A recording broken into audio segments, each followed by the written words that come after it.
Welcome to DAX Machina with your hosts, Naomi Finn, Steve Wildman Monrotis, and D.A. Roberts. Join us as we explore writing, books, authors, and all things horror. We will delve into the sightings, reports, encounters, and tales of monsters. We will also explore the writings of D.A. Roberts along with others in the horror genre. We will investigate the possibilities that monsters may not be safely locked away in the pages of books. They might just walk among us even now. Grab some popcorn and lock the doors. It's going to be a creepy journey. Welcome to DAX Machina.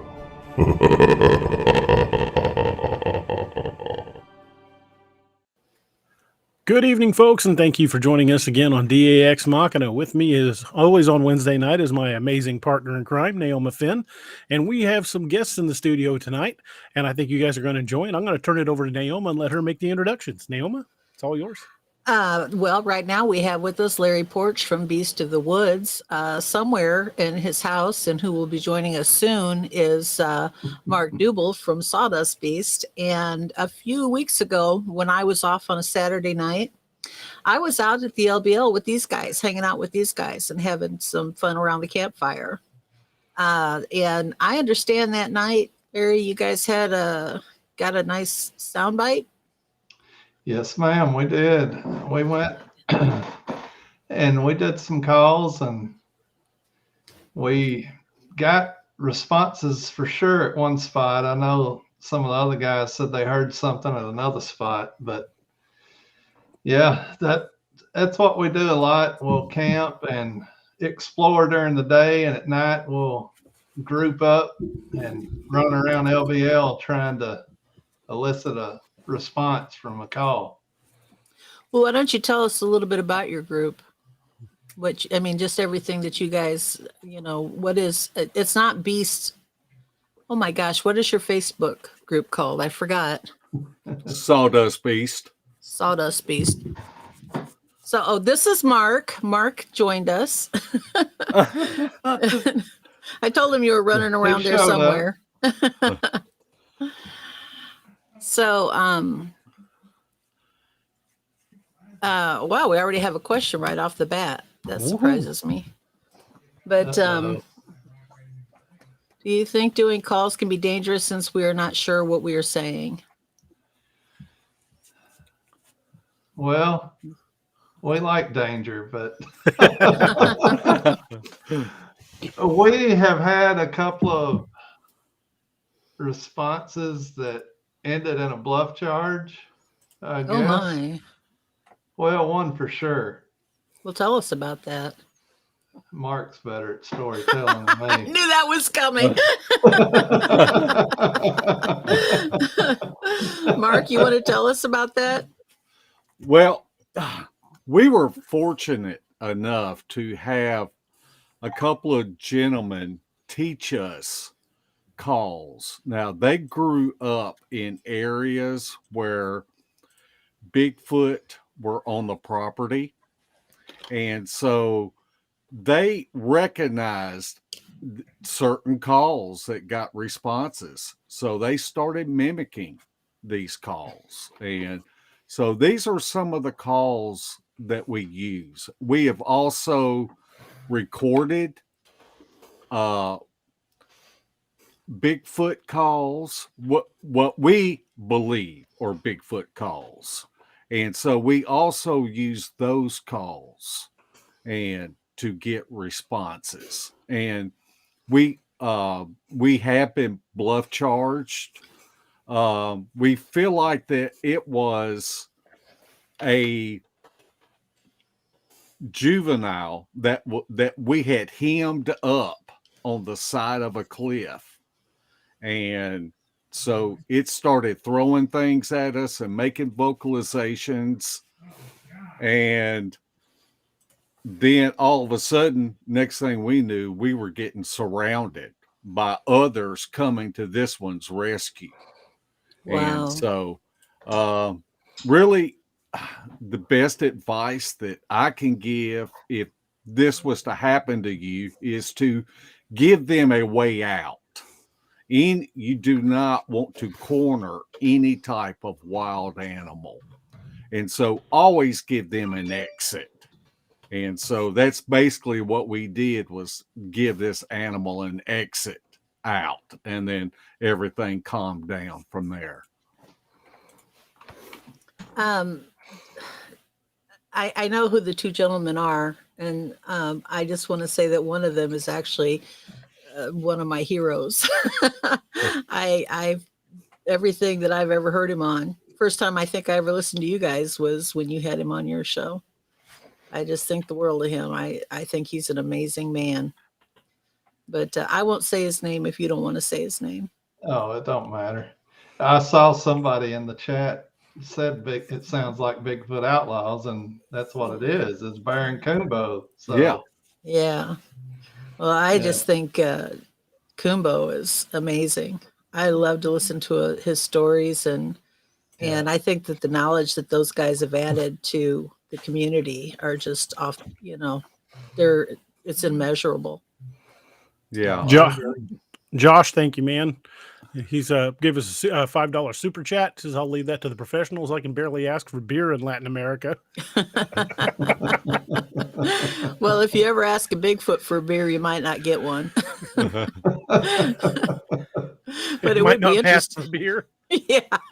Well, it might be that color, but anyway, that's so what got you guys into doing this? What was your catalyst? Well, my catalyst was at a younger age. I found prints in the snow, which in Northwest Tennessee, you get about 1 to 2 snows a year. And this was a snowstorm that probably put 8 to 10 inches of snow on the ground and lasted for about a week. And at a young age, I always tramped around my grandfather's farm looking for rabbits or squirrels, whatever. And this day, right behind his house in an old garden, he lived up the hill from a river bottom, and something barefooted had walked from one edge of the field across the back of his garden, going toward an old pond and an old barn. And at that point, I didn't really think Bigfoot or anything like that, which I say Bigfoot, it wasn't a Bigfoot. It was only maybe 8 to 9 inches long. So if anything, it would have been a juvenile, but I don't know. The neighbors were half a mile away on either side of his house. I don't think any kids were out running around barefooted in 20-degree weather in the snow, but it's possible, but not likely. Yeah, I don't think they were either. I live in Middle Tennessee, and I know when it snows here, people freak out. Oh, They stay inside. No doubt. But it was years later watching In Search of and all that, and you see the Patterson-Gimlin film, and you think, well, you don't really hear a lot of stories in this area about a Bigfoot until you get into the subject and you start looking, and there's quite a few accounts around this area. So at that point, I didn't think about it, but later on, as my curiosity grew and I looked into it more, then it just got worse. And the older I got, I thought, I want to see if this is true or not for myself. So I started going out looking, and Mark and I happened to join a Evidence of Tennessee Bigfoot group, and we met through that group and started going to Land Between the Lakes, and we've had a lot of things happen at Land Between the Lakes from there and other places too. And from that point, we met the Outlaws and got involved with them for a while, and met all kinds of people and been all kinds of places. And I'll let Mark tell his side of it. What started you in it? My mom took me and my sister to see the movies, a matinee, and the preview was on Bigfoot, UFOs, and the Loch Ness Monster. And so I've always had that curiosity on all three of those subjects. But, you know, as you grow up and get into life and the workforce and all of that, I was basically, I got sick and I worked a lot of hours. And while I was off work about 6 months, and I just realized there's a whole lot more to life than working your life away. And so I had an interest in it. And one of our founding members of Sawdust Beast, Shelly Reed, I got to telling her about it, and she had found out where there was a Bigfoot conference being held in Arkansas. And so we went to it, and I was hooked ever since. And I've just dove straight into it and hadn't looked back.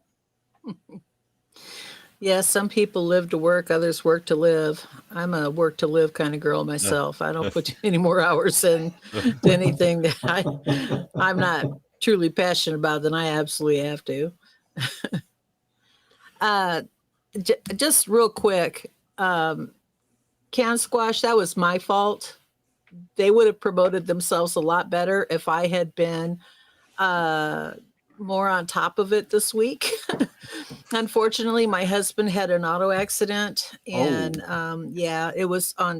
he's a truck driver, and he put his truck in the ditch, and we've been playing paperwork and company games all week long, and I didn't get on top of things like I should have. So don't blame the guys for not letting everybody know that they're going to be on the show tonight. That's all me. Well, Cans knows I'm a master promoter, so Yeah. I don't promote myself at all. It's all good. But you guys were working on the 168 video or a documentary earlier this year, weren't you? Well, Larry and I went on the first one, and that's about the time that COVID hit. And we were driving on our way to Florida, and they shut down the state of Florida. Yep. Wow. And but Larry had to work. He could not get his work schedule arranged to go this past March when we went down there. But he was there in spirit. Yeah. Yeah, well, I was there in spirit with you too. I was fat, and I'm still. It's sadly because of things that have just gone crazy for me lately. I haven't had a chance to watch it, but it's a good video. I've heard good things about it. So, but I will put the link to the 168 documentary in the chat, so everybody you can check it out. Don't check it out now. I wait till after the show to check it out. Yeah. Feel free to watch the whole thing once the show's over, guys.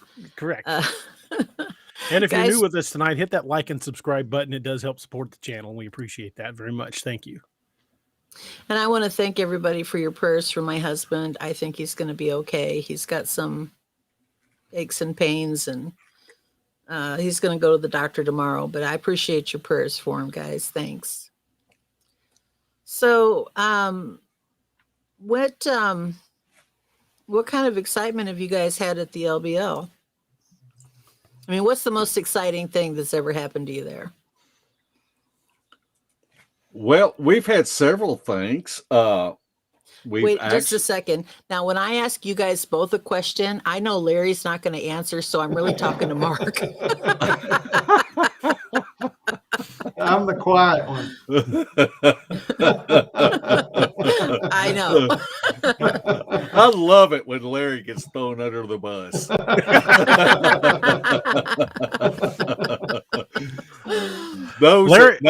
those that know us know that we just jab each other all the time. It's nonstop.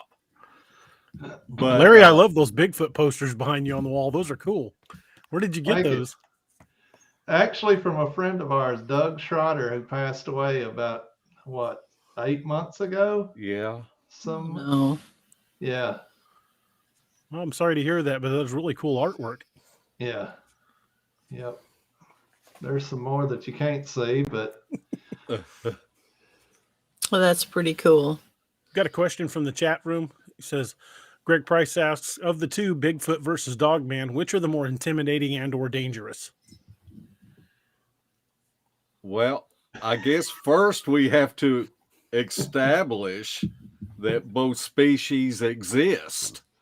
And True. we do feel like that we have found possible evidence. I have seen one in a thermal. And it's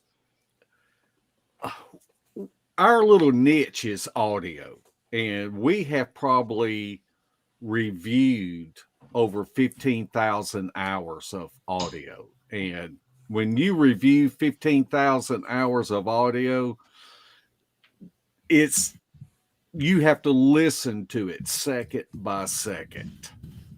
And we have only found one frequency signature of an animal that does not match with anything else that science recognizes. And we do feel like that is Bigfoot, but we haven't ever recorded anything that was what could have been a dogman. Not to say that they're not out there, but we kind of let the facts speak for themselves. And it's a whole lot. We try to leave our opinions out of it and our theories out of it. And what happens, we just try to analyze it. And so we feel like that we've only captured Bigfoot audio out at LBL. Is just real quick, Bama, is that Moose's daddy? Bama is Moose's daddy. Yeah. I love that dog. Okay. Anyway, Bama Murdoch asked the question. Tell us a story, Mark. Talk about some of our return vocals at LBL or when one walked through the camp between our tents. Ooh, tell me about that, Mark. Well, we've had several different things that we believe that's happened to where they have came into our camp. And, a lot of people think going out and making calls or going out and knocking on trees and things like that, is the best way to get a response or to see one. But I'm one of our co-researchers, Shelley Reed. I like her strategy that staying at camp can be beneficial because we do feel like that they are curious. And you take 3 carloads of people that go to leave out and go into different directions. What if there is a Bigfoot that's watching all these people leave and then think it's safe to come into camp? And Cameron Buckner's there all by himself. Yeah. That's what I think happened at LBL. He got left there alone, didn't he? The funny thing is that night that he was left there alone, the last night, we all went out and did calls. And whenever we got back to camp, we went to our tents. And as soon as we got in our tents, we heard coyotes start howling. And we heard 2 calls in the middle of those coyotes. And Cam didn't hear none of it. Really? He was already asleep. I believe that. I've never, he goes to bed at about sunset, usually. I've never done calls, but I always figured if I did, there'd be some Bigfoot out in the woods going, "Listen to that moron." They probably do that to us too. Yeah. What the hell's he trying to say? Yeah. Apparently, cerveza, por favor.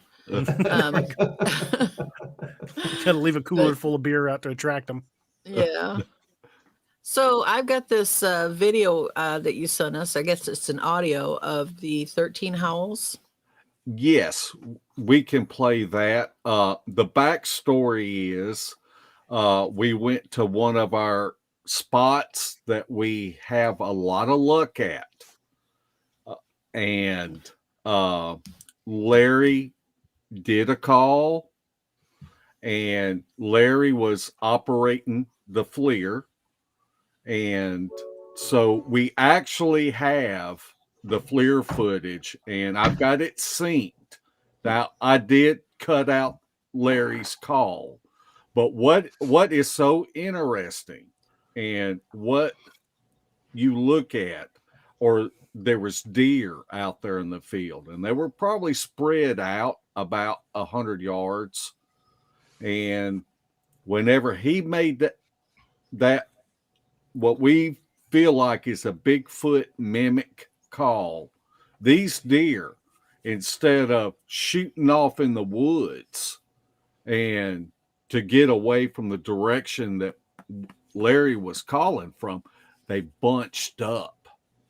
And I found that very interesting. And we see that a lot. Now, my theory on it is that could be a tactic that Bigfoot uses, to where one may try to spook them into running into the woods, and you've got other Bigfoot that are in those woods that are ready to bushwhack them, because these deer would not go into the woods.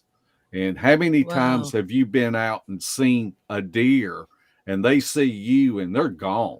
All you see is a white tail, for about 10 seconds, and they're gone. But that's not the case at LBL. That if they're out in the field and you go to making calls, then they bunch up and you're not able to push them into the woods. But he made this call, and we got 13 howls come back. Wow. Well, let's go ahead and play this.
That's getting closer.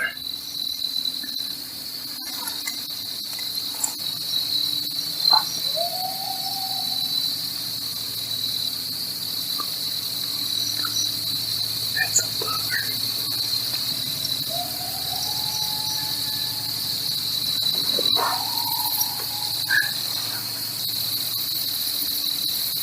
Are those deer gone?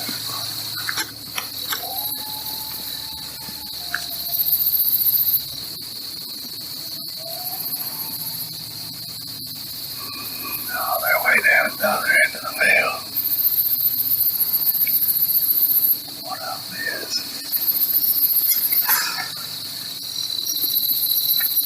Be sure to check our bags. Two of them is. Don't forget about our bags. I already forgot it. Oh, sorry.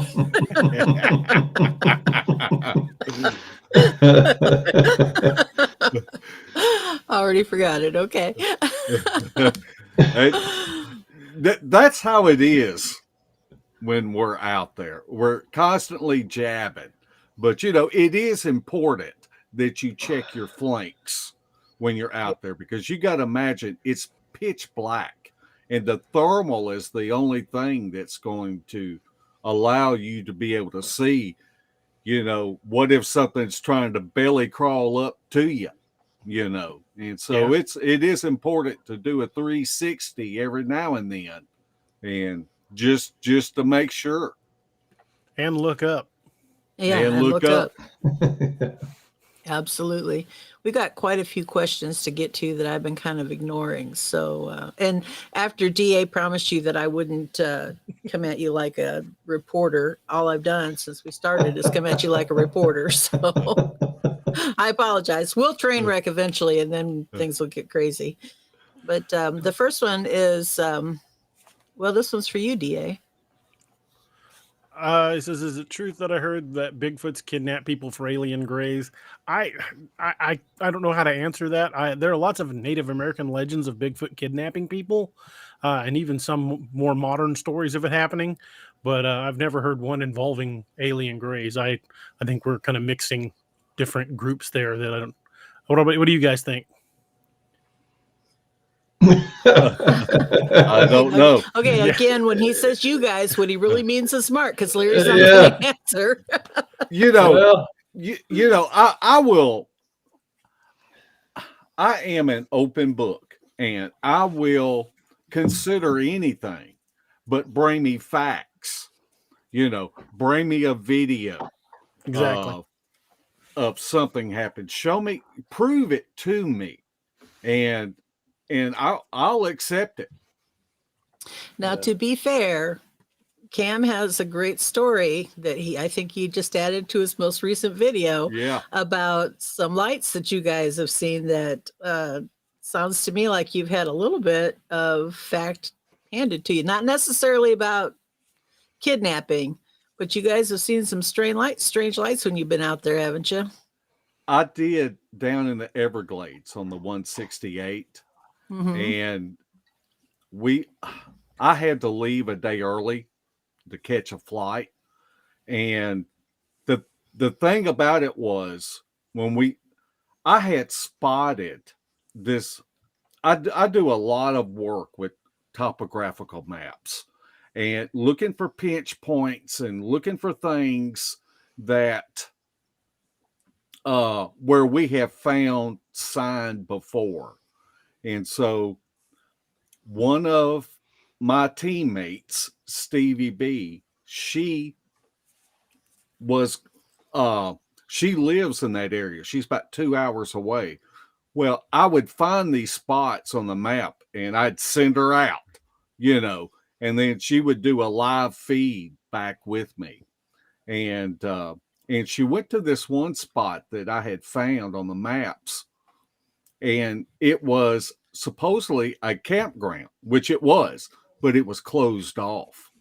And once she got walking back in there, you had to walk about 4/10 of a mile, and it opened up, and it was just absolutely beautiful. There was pavilions, like a homemade like amphitheater in there, palm trees. It just opened up. And she looked at it and we talked about it. And then when she was coming out, there was some wildlife officers waiting on her and told her that she couldn't be in there for her to get out. And I told Carrie Arnold, I said, we're going there.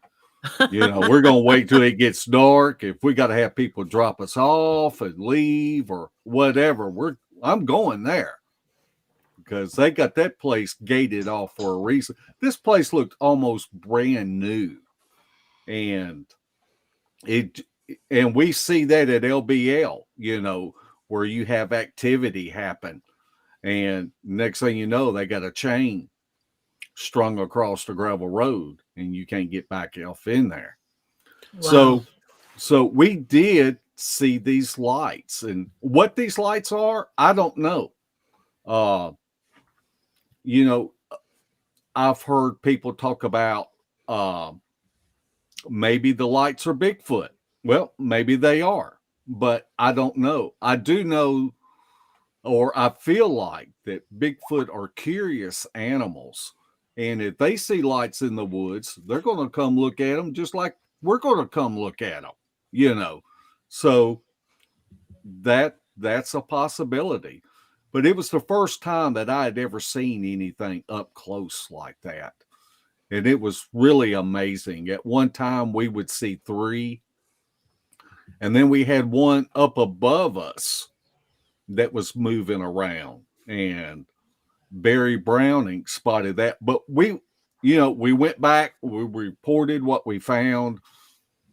Other people got interested in it, and we kept bringing people back every night.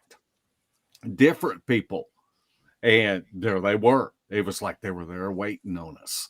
Wow. It was the strangest thing I've ever seen. And it wasn't no running for the trucks.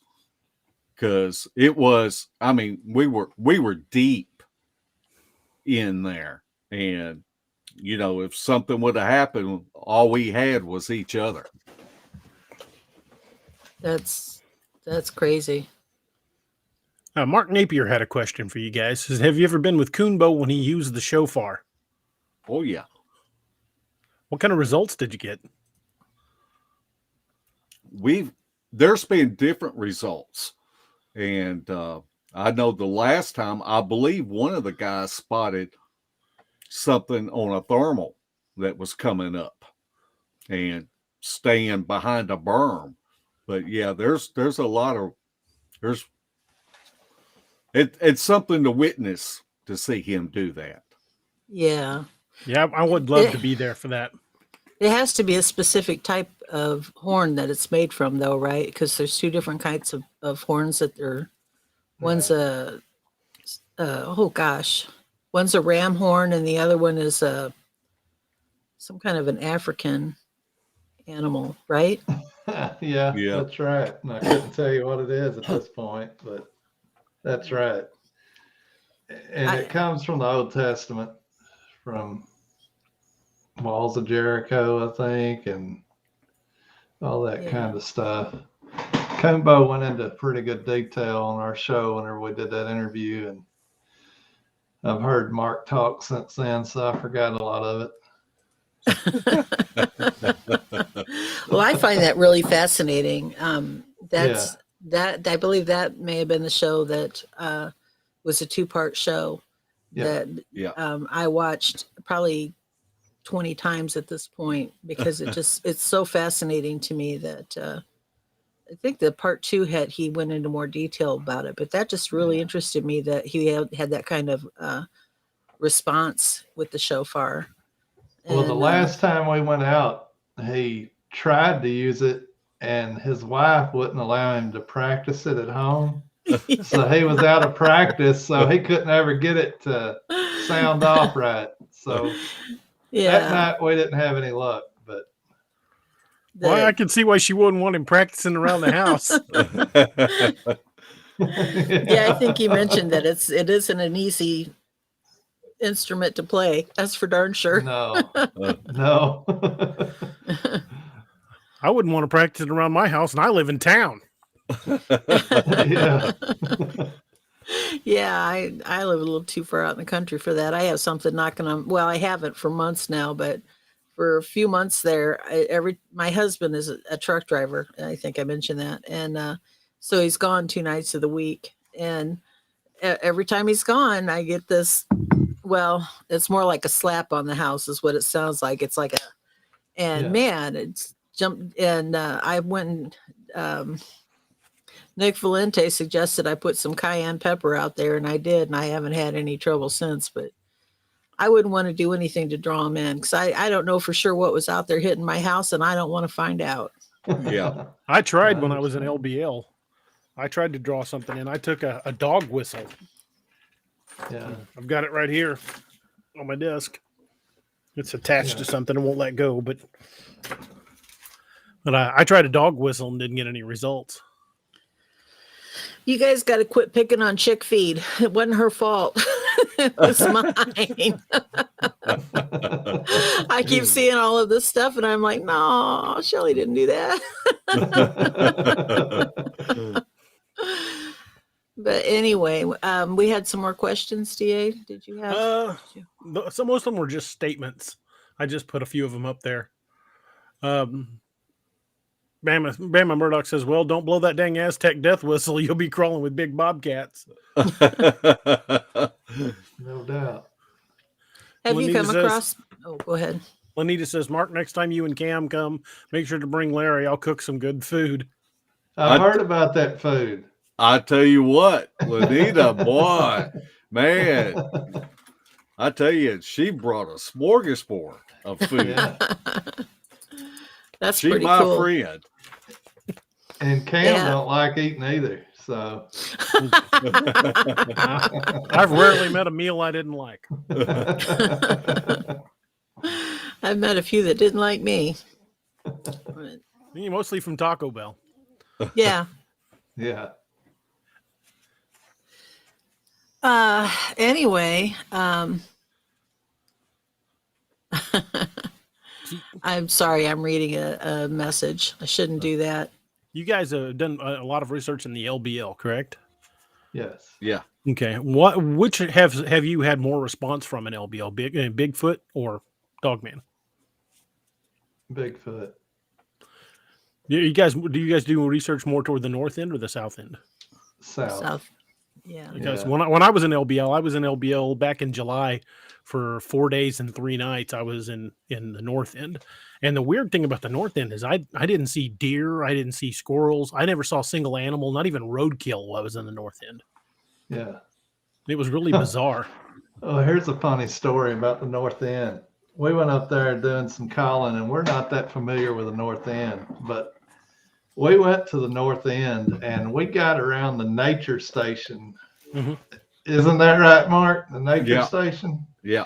Anyway, we round the corner and there are probably 100 to 150 fallow deer out in this grass yard, just all laying around grazing.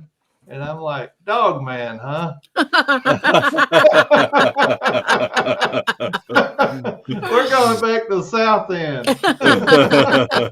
That's weird because I had totally the opposite reaction. I didn't find anything in LBL. Well, we've been back there a couple of different times and there's absolutely nothing there every other time we went. But that one time, every fallow deer at LBL was right there in that area. That would be the time to go. I mean, when the food's around, you're going to find something. It's crazy. Yeah. And that may be why they were all out there. I don't know. Oh, yeah. Yeah.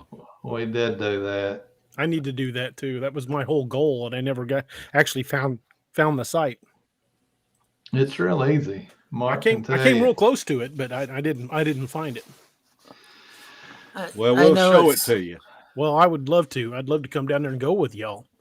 I'd been planning to come back to LBL this year. I was going to come back this month actually, but we just got our vehicle totaled out, and I'm still recouping from that. So it may not be till spring before I get to go anywhere. This has been the month for accidents and sickness, I think, for everybody. Yeah. It's not been a good month for any of us. It's the kill site is actually just right around the corner from the Welcome Center, right? It is. Pretty much. I was all over that area. I may even drove through the area where the kill site was and just missed it. Yeah. Well, I think it's actually blocked off now. I don't think it's actually That's probably why I didn't see it. yeah, I think that they actually kind of made the campsite itself no longer a campsite, if I'm not mistaken. But I'd like to talk about that kill site because Awesome. Kumbo is the one that showed us that, I don't know, 4 or 5 years ago. And we went back about 6 months ago. Kumbo come into town and we're out there and showing it to people that have never seen it before. And, Mhm. and Kumbo is, Kumbo is a great storyteller. Oh, And yeah. so Yeah, I'd love to get him on the show so bad. so he's he's so courteous with everybody and answering questions and showing. Well, we had a friend of ours that was running late to come to the camp out, and she does search and rescue and or recovery, whatever it is, might be for law enforcement. And she had brought her dog, and this dog went well, me and Kumbo was walking on the road, and she started calling for us, and we went in there, and the dog had hit on the tree that Kumbo was told by a law enforcement officer a long time ago. This is the tree where the little girl was found in. And the dog hit on it? And the dog hit on that tree. And it was the Wow. first time this lady has ever been in there. And she brought her tracking dog with her, and she was just in the woods by herself. And the dog hit. And so that made me perk up. Yeah. Yeah. No Heck doubt. Yeah, I want to go back in that area pretty bad. I really want to go back there and film. Go says, "Do you know the year when people first heard for Bigfoots?" Well, the actual term Bigfoot wasn't coined until the 50s when they discovered big footprints in Northern California. But sightings go back centuries. The Native Americans have seen them. There's documentation from Vikings that dealt with them in Vinland. There a lot of people believe that the creature Beowulf. The creature in Beowulf, Grendel, was a type of Bigfoot. They go back through history. Sometimes sightings go back hundreds of years. So just the word Bigfoot is new. The creature is not. If you look at every tribe in North America, everyone's got their own word for the same creature. Even tribes that had no contact whatsoever, East and West Coast tribes, describe the same creature. There's probably 150 words for it here in the U.S. alone. Bama says that lady was working a cadaver dog that was trained on Native American grounds and burial sites. So that is just creepy. Yeah. It certainly it leads. Certainly lends some credibility to it. Well, yeah. We're not into the paranormal side of things, but I bought a spirit box and an EMF detector. And that night or the next night, we went out there to the kill site and went live and used these things to see if we could get any type of response. And we had, 3 other guys with us. And one of the guys, Barry, was asking questions of a personal nature with that spirit box, and he got some answers to his questions, and we shut that thing off. Yeah.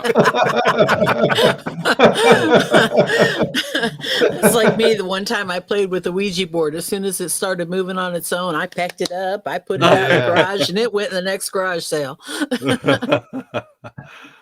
Mrs. Chef Yoda doesn't know the story. Does anybody want to share that story briefly, just to catch everyone up on what happened in the LBL in 1982-ish?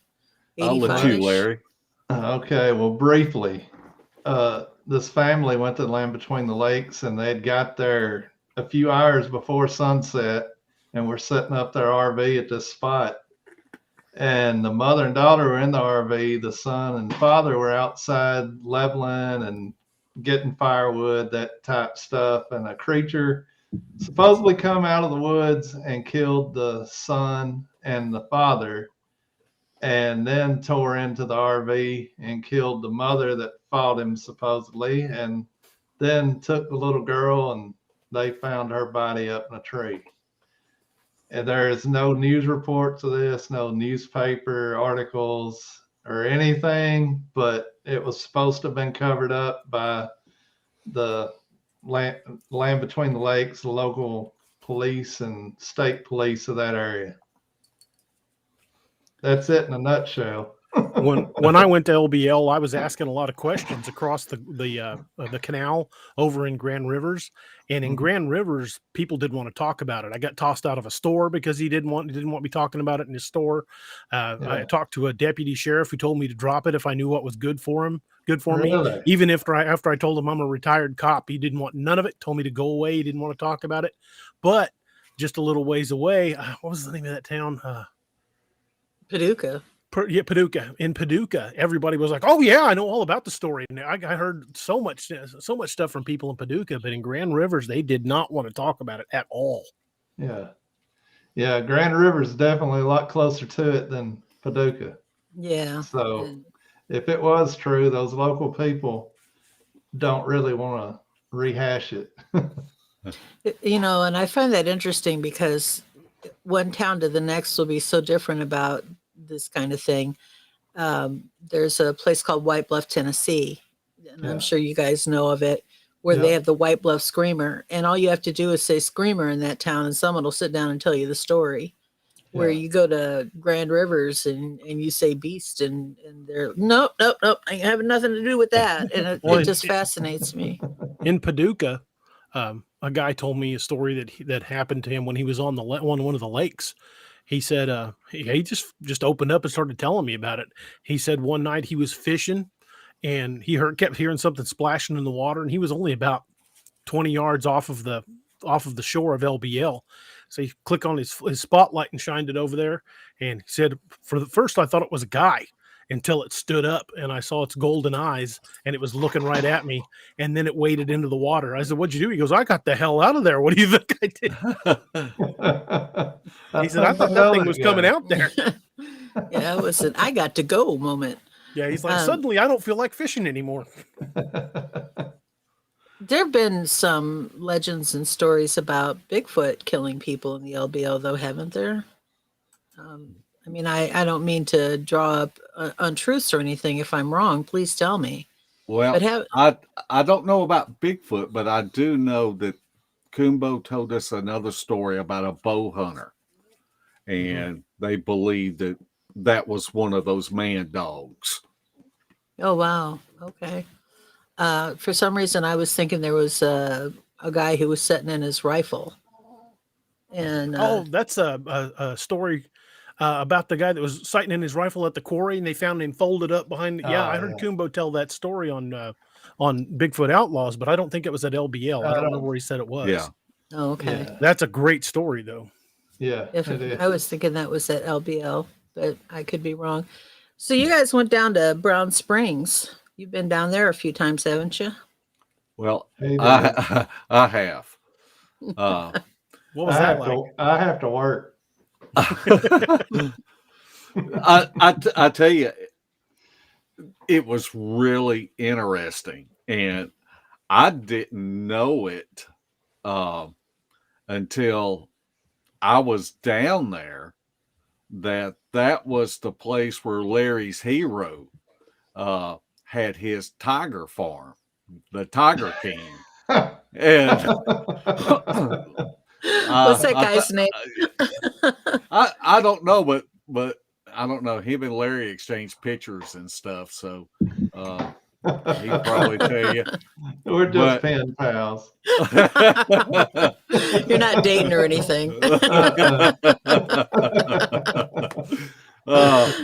But where that tiger farm is like 2 miles away from there, from Brown Springs. And Tex was down there and he was working the cemetery one night, and he comes back to his truck and there's wildlife officers there and police there, and they start asking him questions, and they were pretty forthcoming with him, and they said, you got to be careful because there's been tigers to escape and they're probably roaming these woods. I think he had like some crazy amount, like 1,200 of them or something on his I mean, I don't know, because That's a honestly, lot of frosted flakes. yeah. To be honest with you, that guy is just too weird for me. I've never watched his show. The only reason I even knew who he was because a few years ago he ran for president. and I was and this would have been, I think, in 2012. It may have been 16, but I think it was 2012. And I was just checking out the independents, and they were all crazy. And he was one of them. And then I found out he had, exactly who he was, and he had this show, and everybody started watching. I was like, yeah, I'm not going to be that person. Thanks. But I have read a little bit on him, and I think he does have a crazy high amount or did. I don't think but anyway, he did have a crazy high amount of animals. There apparently, according to the people who were promoting the show, there are actually more tigers in captivity in the United States than there are in the wild anywhere else in the world. Well, why don't they get that old boy to release some of them? Maybe they wouldn't be endangered. Yeah, you would take about 500 of his over. And I think some got accidentally released, didn't they, Mark? I think so. Wow. Well, that's not something you want to see climbing the tree when you're in a deer stand. No. No, absolutely not. What did I just see here? Something to Larry. Larry, you need to get out more. I can't. I have to work. Oh, shoot. Did you see who wrote that? Yeah. Anyway, but so do you have any responses at Brown Springs? We, Josh from Tippa TV, feels like that he actually saw one. Him and Todd were, he was talking to Todd, and Todd had his back to these, to this plum thicket, and just out of the corner of his eye, he saw something, and he saw it move, and it looked like it dropped down. Wow. And we saw a lot of evidence there. Strange things happened.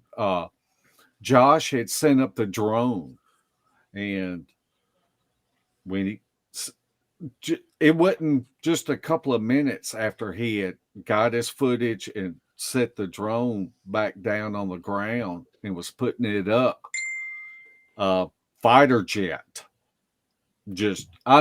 treetop level, buzzed us. And I thought, man, that's kind of strange, Is it still, somebody had told me that they've cleaned that area up quite a bit. It's not nearly as murky down there as it used to be. I remember when Kumbo was telling the story one time, and this has been a few years ago, that the roads just kind of come down in, and you're almost in a sort of like a cage when you're driving down the roads there. Is that changed at all? Some places are like that, but they do some agricultural there. They let farmers come in there and grow crops.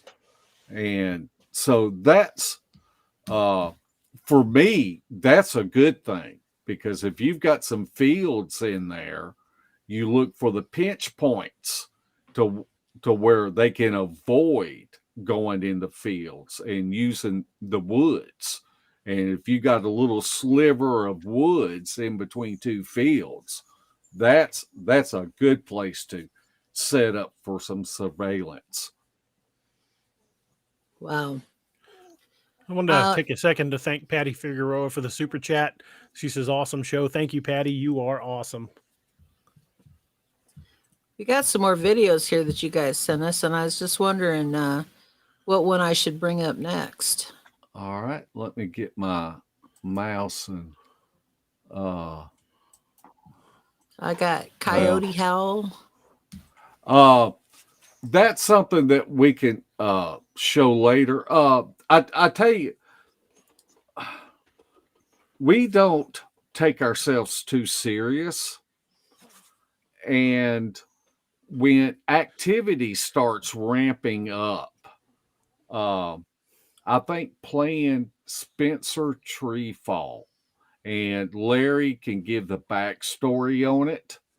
Okay. We were in the Appalachians. It was our first time with meeting Spencer, and we wanted for Spencer to at least go out and experience what me and Larry do, which is the primitive camping, hiking in and using hammocks and making ourselves vulnerable out in the woods. And at this one place that we were at, trees were falling. Every time you turn around, you heard another tree crash. And there's no wind, there's no rain, and trees will fall on their own. But, to have 3 trees come crashing down in a single night, and then the next night, more trees come down, And Yeah. so you can just tell them, Larry, about you and Debbie taking Spencer out. Larry. Is Larry frozen? There he is. All right. I'm back. You want to tell us about taking Spencer out? Well, Spencer, this is the first time that he'd went out with us. We were at an outlaw outing in the Appalachians, and all week, every night we'd have a tree or two that would get pushed down. No wind, it hadn't been raining or anything like that. And we promised him that we would take him backcountry camping away from the main camp, and he was going to have to go home the next day. So Debbie and I, we loaded up our hammocks, he loaded up his stuff, and we went up to the ridge top where we'd seen some sign the year before and camped. Some of the other people had went out, they were going to go up the road a few miles and do calls and stuff, but we get up there on this hill, get set up and get a campfire going, and it's just a matter of minutes that a tree goes down real close to us. And I guess that's the clip that Mark has. Yeah, I'm going to play it for you right now. All right.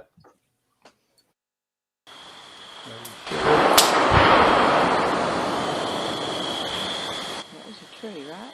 Uh-huh. That was a tree. A lot of them seem to do that around here. That was a really big tree. Yes, it was.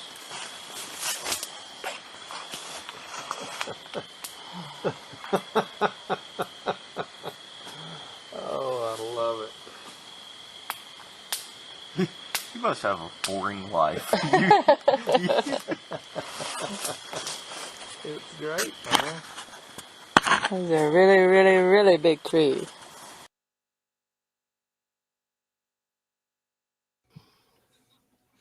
Have you guys ever had a tree pushed down across a road, Oh, Yes. yeah. blocking you in or blocking you out? And Blocking us in.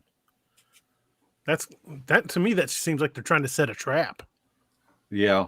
Well, I've actually had it both ways, but it was, I tell you, where that happened, where we got blocked in, we were probably 25 miles deep in, and if we didn't use it was a big tree, and we had to use a vehicle and a winch to get it out of the way, and it fit and cut parts of the tree. It took a while to do, and if we didn't get that tree out of the way, we might have sat back there a week waiting on somebody to come back there. yeah, definitely. That's a good reason to always keep a chainsaw in your truck. Yeah. Well, all we had was a bow saw. Oh, That'd take a for while. rough. That makes for rough work. I wanted to talk about Debbie for a second. She's part of a female Bigfoot research group, isn't she? Yeah. Sisters of the Moon is. Uh-oh. Uh-huh. Did I freeze up? Sisters of the No. I think Larry did. Yeah. Yeah, it's Sisters of the Moon. Yeah, I thought both Debbie and Shelley were fantastic. I loved them both. I got to meet them at the LBL, and I thought they were both really wonderful women. But I was really fascinated by Debbie going out with other women and researching. I don't have a lot of female friends. So I was like, well, I couldn't find 5 women or 2 women to go out with to do that. So that just really fascinated me. Well, you might be able to count my wife in on that because she's kind of getting the bug. Yeah. Believe me, I'll drag her out with me too. So I can hear the 2 of you peeling away in the car when something catches me. Yeah, that's the plan.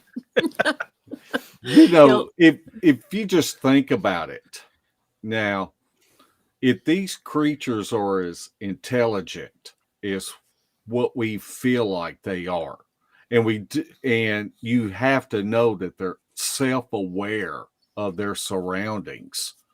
You know, they see mostly men going in the woods and hunting and carrying firearms, and then all of a sudden, if a group of ladies go out by themselves, they're not near as intimidated. So they very well could have that where they feel safe enough that they can move in closer and hopefully have that sighting or interaction with them. Yeah, I can see the logic there completely. Absolutely. I think of all the times I've gone out in the woods alone, though, and now I'm thinking, what an idiot I was. What do you guys think about tree structures? They're out there. Yeah. What do you think they mean, if anything? Well, Mark thinks they're directional markers, and I only think that because we heard other people say that. Well, what I will say about it is we don't know. That's what I said. But if you find, like, let's say a tree bow, and what you don't do is take a picture of it and jump back in your truck and tell a World Wide Web that you have found Bigfoot evidence. That's where you get started, is you need to find that second sign. And actually, where we were at the campground that you came to, Barry Browning found one. And so I told Barry, I said, let's look for the next sign. And we found another tree bow. But what's interesting about the ones that we find is it just did not appear natural. It was an old log that was placed on a sapling and holding it down. And the sapling was still alive, had leaves on it. But what was holding it down had been on the ground for years. And so how did that happen? You know? I think those tree bow, didn't you take pictures of that? I believe I saw those on your show. Yeah. Yeah, those were really fascinating. And you're right. How does that happen? Please tell me. And if you don't mind, make it a natural phenomena so that I'm not so freaked out. Yeah, that big nest in your garage, don't worry about it. It's just natural. Yeah. I'm good with that. Okay, here we go. Mrs. Chef Yoda wants to know, why has no one ever mapped these markers on a topographical map and see if there is a possibility that they are directional markers? People do that. It's called laziness. So basically, everybody's like me. They just don't want to do it. But no, you said they do that? There are Yes. some that are. Mark them Yes. with GPS. Yes, and we will do that. Mark them on the GPS. You know, now this may sound crazy, but Larry and I both aren't trying to prove the existence of Bigfoot. And I don't knock anybody for going out and trying to get the $1 million shot or whatever, but we are both adrenaline junkies. And the idea of being out there in the woods and activity starts ramping up, that's what we're there for. We're there for that adrenaline rush. And it's funny. It's just like in the clip that you played a while ago, where that huge tree come crashing down near them. And Larry's just laughing about it. And it's just Spencer's eyes are that big around. I'm pretty sure my eyes would have been about that big around too, but also my butt would have been moving that way really fast. That's why I chose to laugh, just to defuse the situation a little bit. I laugh when I'm scared. Well, that's interesting though, because I've never been out to prove to the world that they exist. My thing is just vindication or validation for things that I've seen. Exactly. For And yourself. the more the more you see, the more you're validated for what you have seen. And I understand that completely. I'm not the one who's going to bring home the $1 million video, mostly because I don't remember to bring video or cameras with me when I go. It'd be real hard to film it. If I was But trying to film one in the woods, I'd be like Gene Wilder on Blazing Saddles, shakiest gun in the West. Yeah, that would probably be me too. But I just need to know that what I saw. And if I see it again, that is more proof that what I saw was what I saw. Right. And I think a lot of people act that way. So I don't think that's crazy at all. I think that makes a lot of sense. That's exactly how I feel about it. All of us have heard from the hunters that say, I've hunted for 50 plus years, been in the woods, blah, blah, never seen nothing, never heard nothing. But if that 50-year plus guy with the woods experience he has would educate himself a little bit on what Bigfoot does and signs and this and that, and then he went in the woods and started looking for this stuff, he's going to start at least thinking, all right, there's something going on here. What is doing this?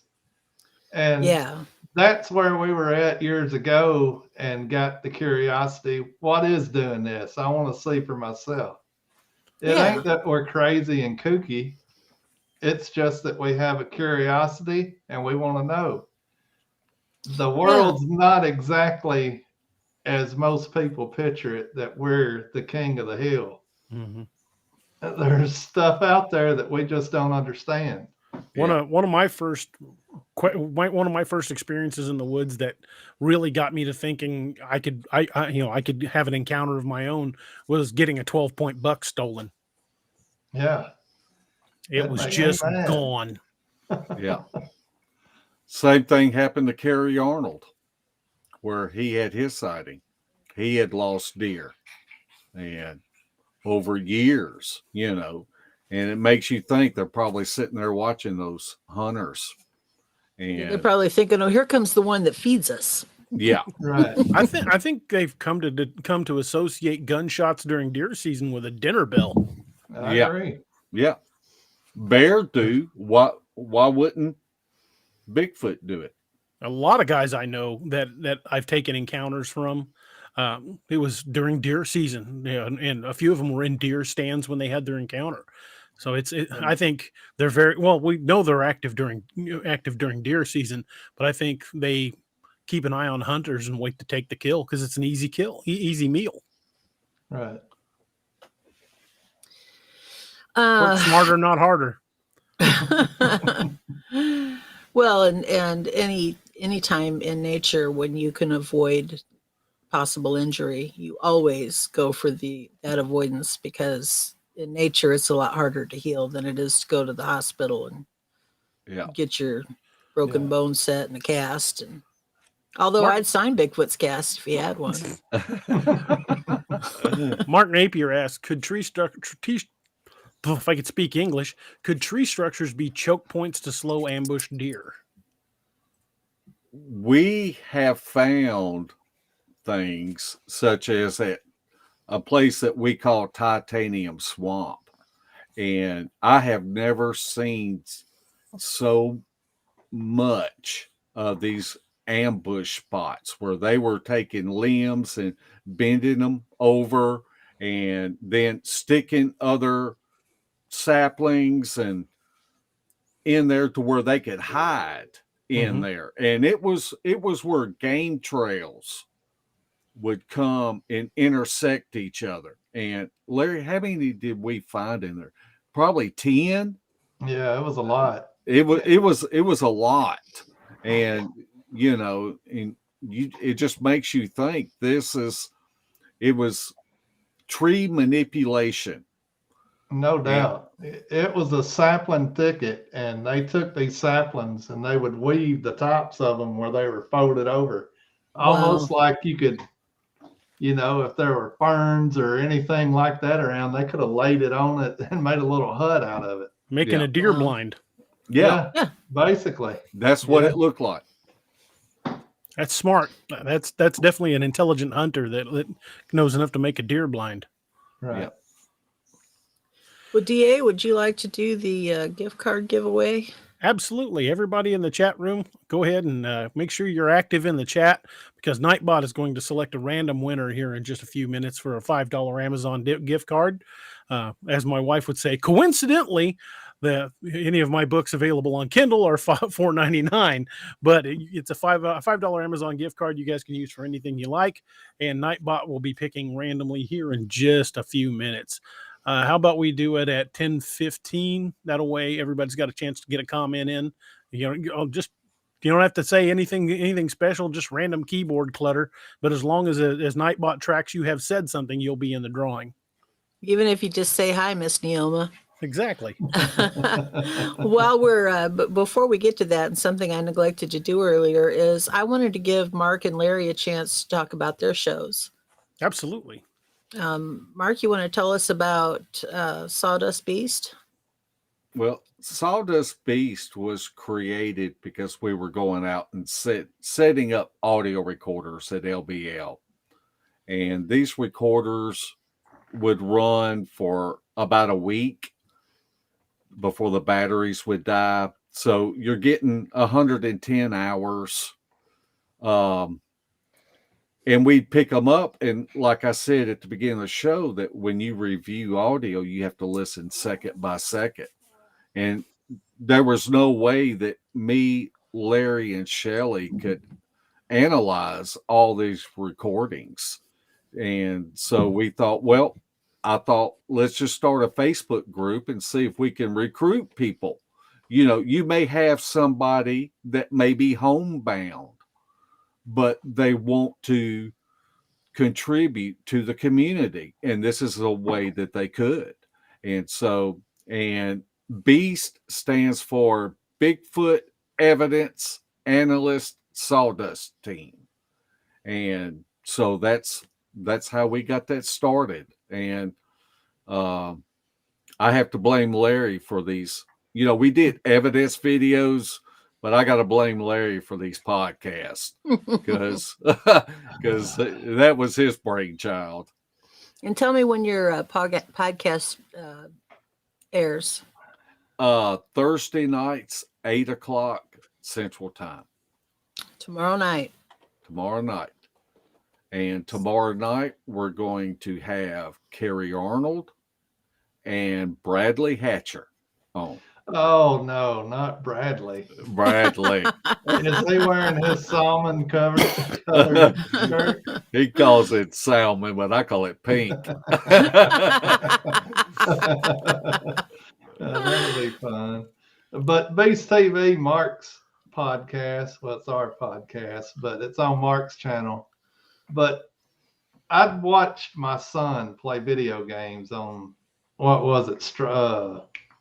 What did we start off with? I can't even remember now. Stitcher? OBS. OBS. All the gamers used OBS, and I thought, there's nobody doing a podcast where a researcher can come on and show their evidence on the screen while they're actually talking about it. And I told other people that already had a podcast, and nobody really wanted to put the work in. And Mark started goofing around with it and figured it out. And we started doing it, and it kind of snowballed from there, basically. Good job, Mark. And the funny thing about it, Larry is the king. I imagine he's about a 5th generation of knowing that something needs to be done, whether if it's cooking hot dogs or getting a fire going or starting a podcast. And he will throw it out there and put you to work on something. And then he just sits back, because I'm going to tell you, I am dumber than Mississippi Clay when it comes to technology and computers. And for me to try to figure out that OBS, I couldn't figure it out. I watched YouTube videos, and I'm handicapped when it comes to computers. I'm right there with you. Ask Josh Jones. he's always having to help talk me through fixing the computer. Well, I came up with this idea that I'm going to go to GameStop, because kids come in there and they're smart with computers, and so I went to GameStop, and I walk in there and I see some guys, and I said, "Look, I'm trying to start up a podcast. Can you come over to my house and help me? I'll pay you." You would have think that I would have had a trench coat. They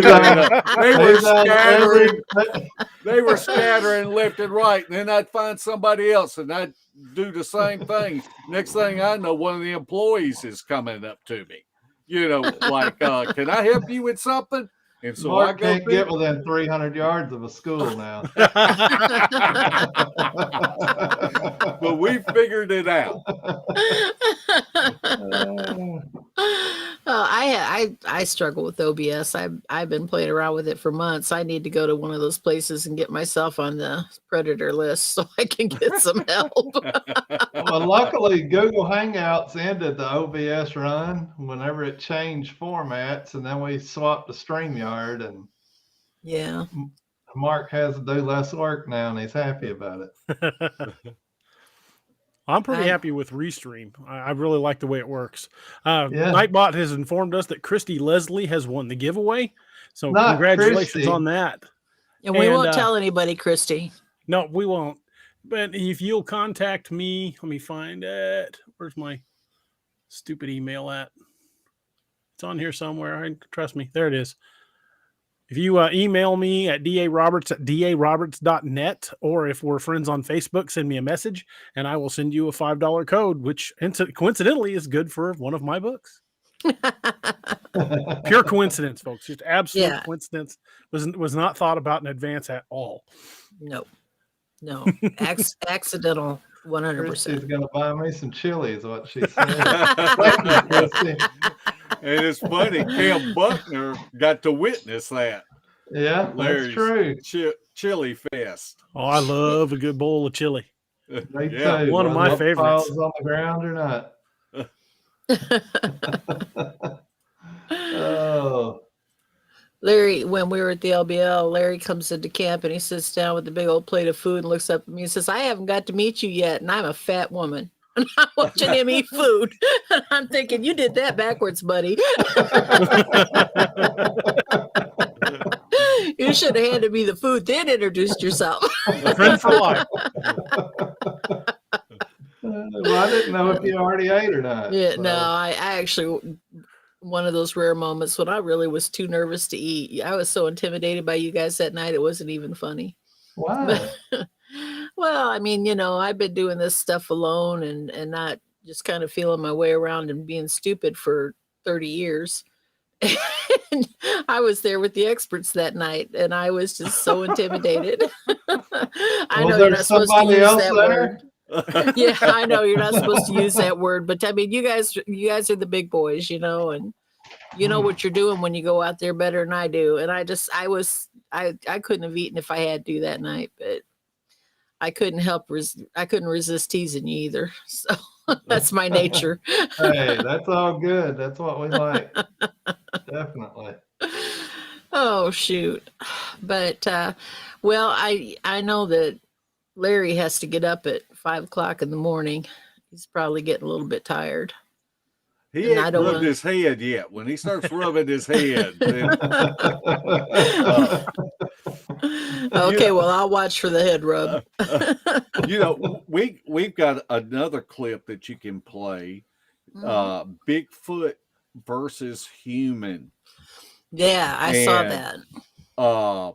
That's, so many times that we will play what we feel like is a Bigfoot vocalization. And it never fails. People will go, that was a coyote, man. That was a coyote. But Larry, why don't you tell about when we were at Salt Fork with Matthias Tipton and Kane Michael and Cheryl Corntassel and Justin Edge, and what was it, our third night in there, and you heard this you was awake and you heard this vocalization, and it was just a great capture that we got on the audio recorders. I had night watch the last night because the second night Cheryl and Mark had camped about 60 yards from me and Matthias and Kane and Justin, and something was messing with Cheryl's tent and going over and looking at Mark sleeping. But I told Cheryl that I was going to stay up that night, so if he had any activity around his tent, we had walkie-talkies. I told him to just key it a couple of times, and I'd be up and I'd scan with a thermal and try to catch whatever it was. All night, nothing, pretty much. And the previous nights had been filled with whoops, howls, stuff thrown, mimics, and all kinds of activity. And this night was just nothing. So it got to be about 3:30, I think, and Matthias goes to the gym about 3:30 before he goes to work. His alarm went off. And I thought, oh, thank goodness this night's about over with. And I looked at my clock on my phone and I'm like, oh, 3:30, good grief. So he went back to sleep, or I thought he did. And I was still staying there awake watching, because if I say I'm going to do something, I try to do it. But about 4:30 in the morning, from behind me, about 60 or 70 yards, I hear a voice say something, and it's on the recording. Now, to my ears, it's loud and clear, and Matthias heard it too because he hadn't went back to sleep from when his alarm went off. So we both heard it loud, and the recording is not as loud as what we heard, but still we caught it, and you can hear what it says. Well, I'm having a hard time finding it. I don't know where I put it. Yeah, I can't. I had it, and darn it. I can share it. Yeah. Let me download it and get it uploaded real quick. Okay. It may not upload because it's in AVI format. It has to be MP4. That's probably, you probably did upload it and it didn't take, because it has to be an MP4 for us to be able to upload it to Restream. I can put it on a screen and share it, but I don't know if I'll get the. You won't get any audio. Okay, well, that's what it is audio. Yeah.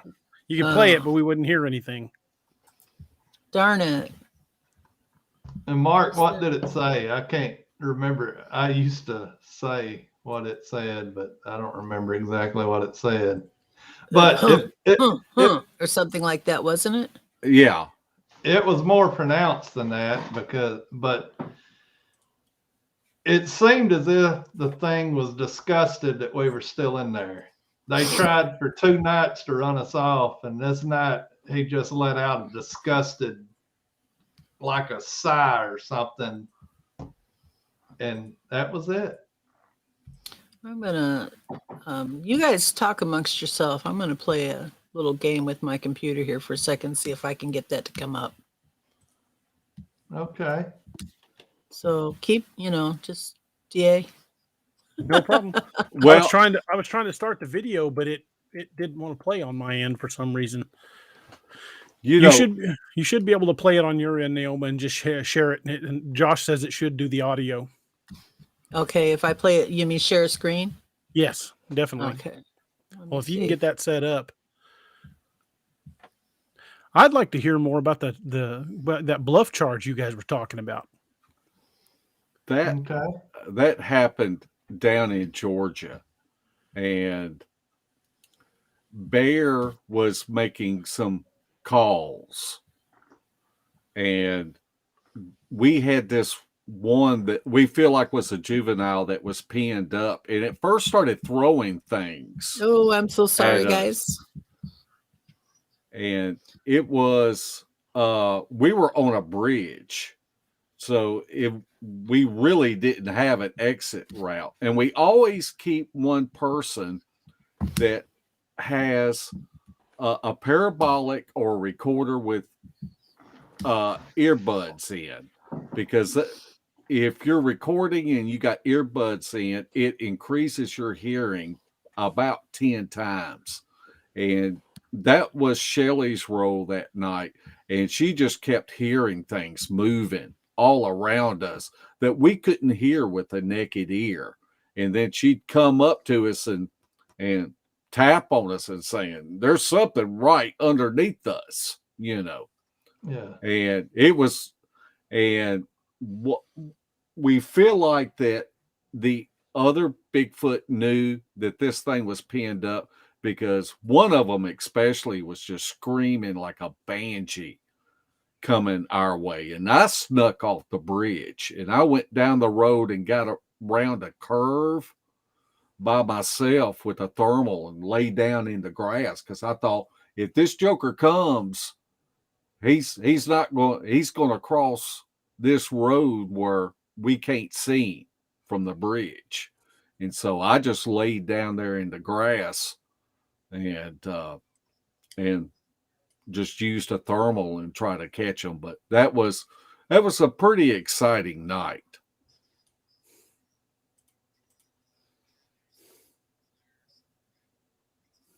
How exciting was it, Mark?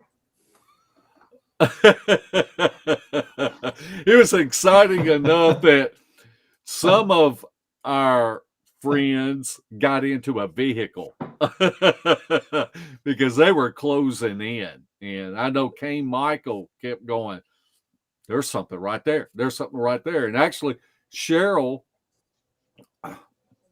had Larry's FLIR and actually got a hit on something, but he didn't know where the record button was.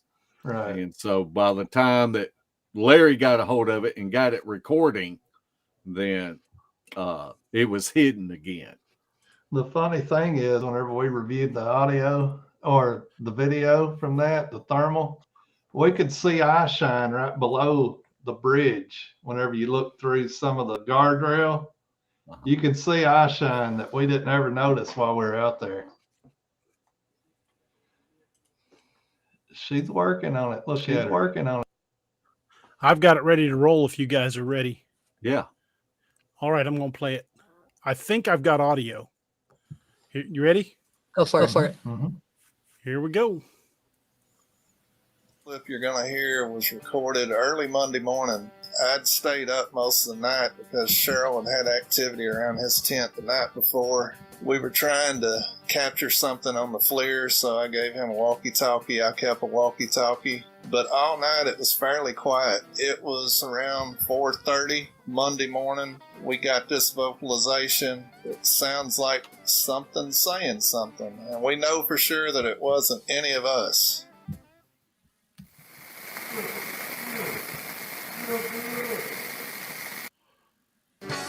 This vocalization baffled all the analysts.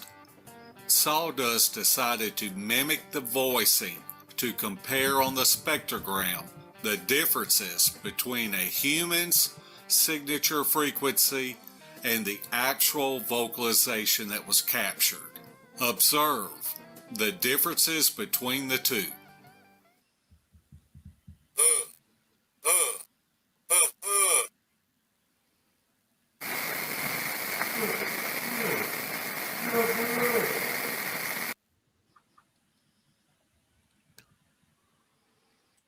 That was it. That was an awesome night. And like that frequency signature of what we believe is a Bigfoot is like 600 hertz, and a human frequency signature goes up to like 8,000 hertz. And so there you can take the human out of that equation. Something made that vocalization that Larry and Matthias heard that early morning. Wow. Well, you can definitely hear something there. That is and the difference. kind of reminiscent of the Sierra sounds. Yeah. Have you ever heard the samurai chatter? Yes. And it's pretty awesome stuff. I know Debbie Jones captured some awesome audio one night. She'd be a great guest to have on your show. That would be awesome.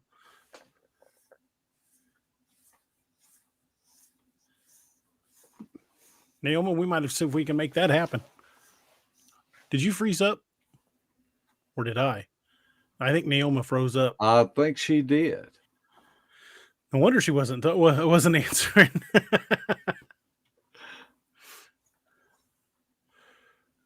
That you guys recorded that? Who all was with you?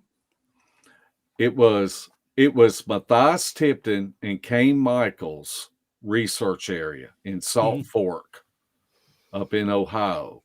And they had invited Larry and myself and Cheryl Corntassel and Justin Edge to come because they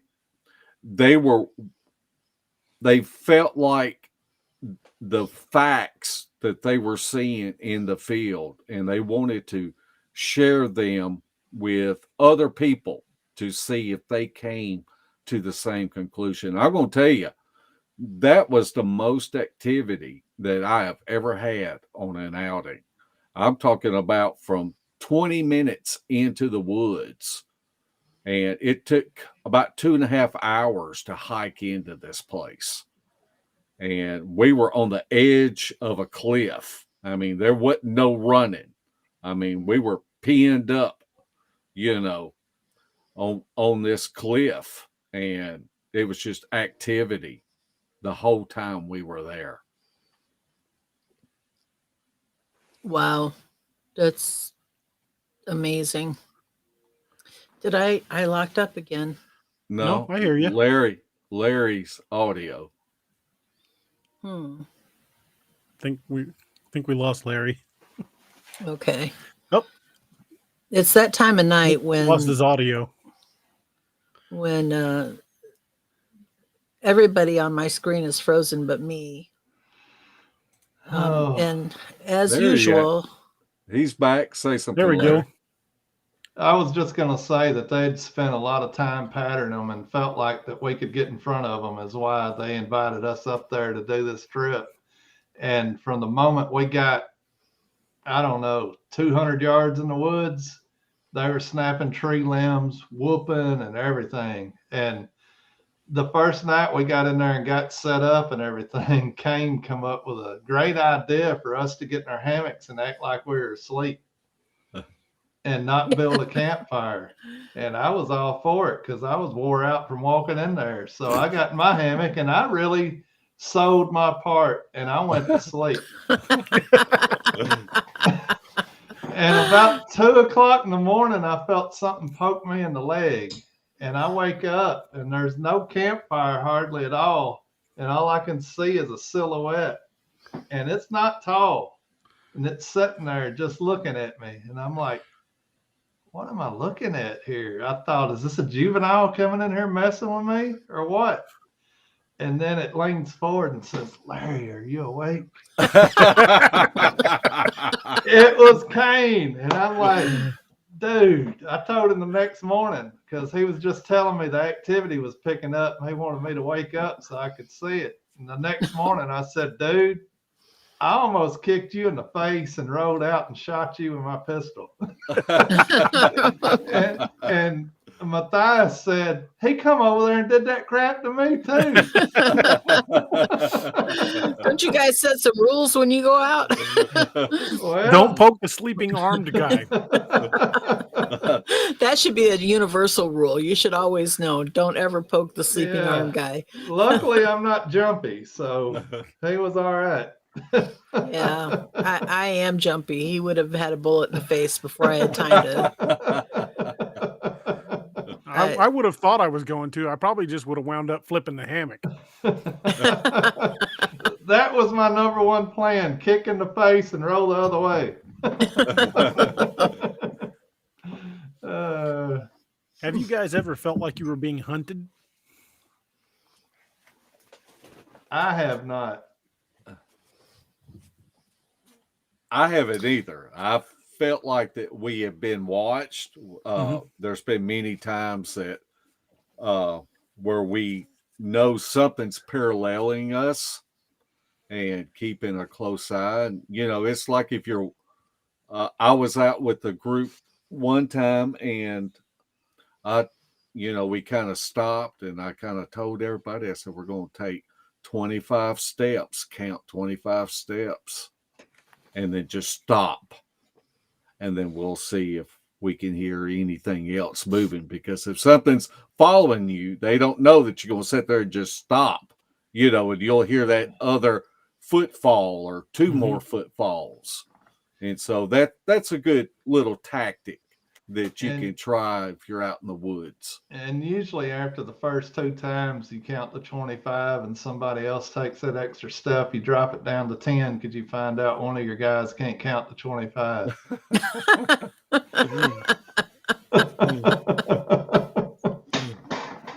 1, 2, 3, 4, 7, 2, 3, 9. I apparently can't count past 4, so.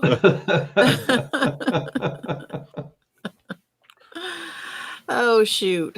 Well, anyway, let's talk about some of these other videos you sent us. We still have you didn't want to talk about the coyote howl, the hammock scream spectrum. Yeah, let's do the Larry, tell them about the Oklahoma hammock scream. Now, when you say hammock scream in Oklahoma, is this Larry screaming when somebody tapped him in the leg in his hammock? No, not this time. Okay. Well, what about it, Larry? Tell us about it before we play it.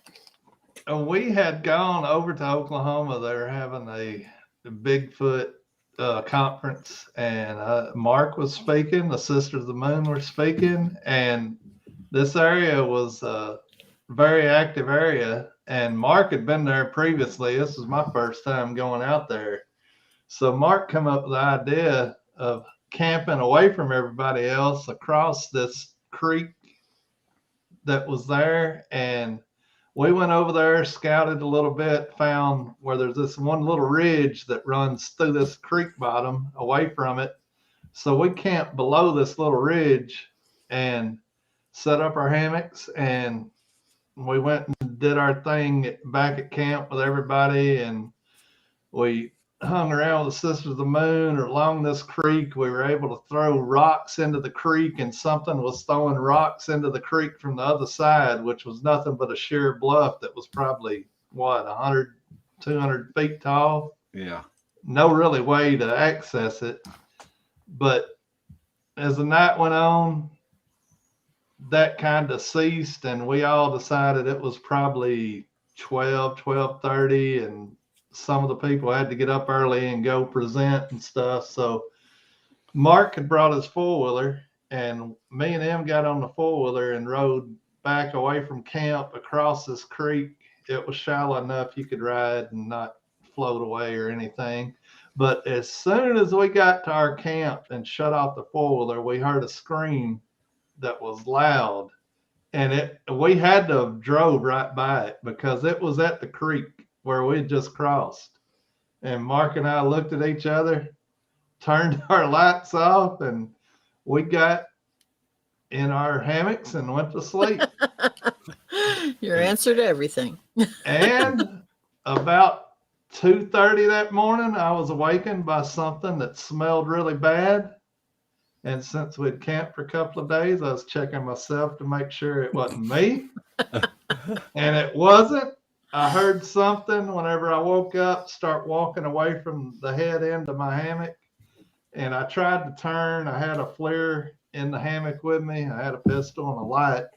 And I tried to turn to scan with a flare to see what it was, but I couldn't turn enough because it was directly away from me. So I held it up over my head scanning. And of course, there's a tree right there that you tie your hammock on. So I didn't really get anything but that tree.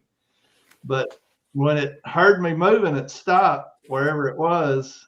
And it stayed still for 5 minutes till I took the flare down and got still again. And then I heard it walk off and it went toward the creek. And we didn't hear anything else other than an armadillo or a raccoon or something come through camp about 4 o'clock in the morning. And I did get it on thermal. But this was heavy. It was bipedal, and I don't know. And just a little bit, and just a little bit more of the backstory is I had an audio recorder set up, and you can hear something throwing. You can hear both of us snoring, and something's throwing something towards close to where the recorder was, which was closer to Larry. And then you hear something, then you hear footfalls. Then you hear something moving in closer. Takes 2 or 3 steps, and then it's quiet. Then you hear something else being thrown, and takes some more steps a little bit closer. And my theory, my opinion is that it was probably trying to see how close it could get and if anything was awake. But I kind of feel like that when you're in that sleep mode and then all of a sudden you wake up, your breathing changes. And I think whatever that was realized that Larry was awake. But it's kind of spooky to think that it wasn't the footfalls that woke Larry up. It was that stench of that thing getting so close to him that that smell woke him up. But this audio clip is that initial scream that we heard when we got to our hammocks. All right, let's play that.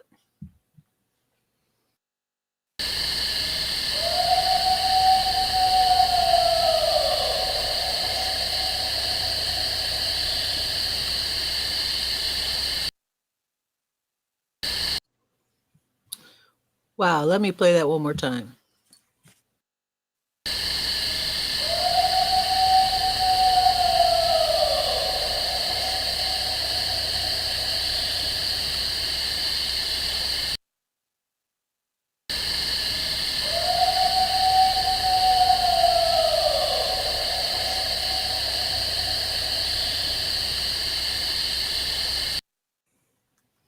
It's a great recording.